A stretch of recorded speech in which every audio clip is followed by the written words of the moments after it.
מה נדרש כדי להניע ציוויליזציה גלובלית ולחבר מיליארדי אנשים בין יבשות? נדרש כוחה של התחבורה. מראשית הדרך, המהירות והעוצמה היו ערכים עליונים בציד, בשדה הקרב ובהחזקת אימפריות רחבות ידיים. חיפשנו צורות חדשות של כוח ורתמנו את כוחות הטבע כדי להניע אותנו קדימה.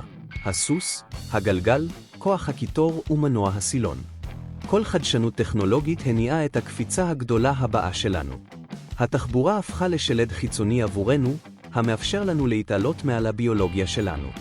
מהר יותר מהכל ורחוק יותר מהירח, ההמצאות שלנו מעניקות לנו רמת עוצמה שמעולם לא דמיינו. בעזרת המכונות שלנו אנחנו חוצבים בסלע מוצק וחופרים מנהרות מתחת לקרקעית הים, מחברים את העולם ומערבבים תרבויות רחוקות. חופש התנועה העניק לנו חופש מחשבתי. זרימת האנשים והחומרים חושפת אותנו לרעיונות והבנות חדשות. זהו הסיפור על האופן שבו התחבורה הפכה את החברה מבפנים החוצה, ואיך מנועים וחיות הניעו את צמיחת הציוויליזציה.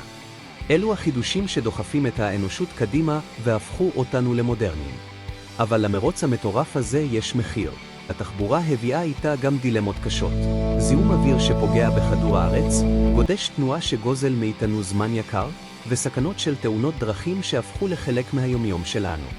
אנחנו נעים מהר יותר, אבל האם אנחנו נעים בטוח יותר?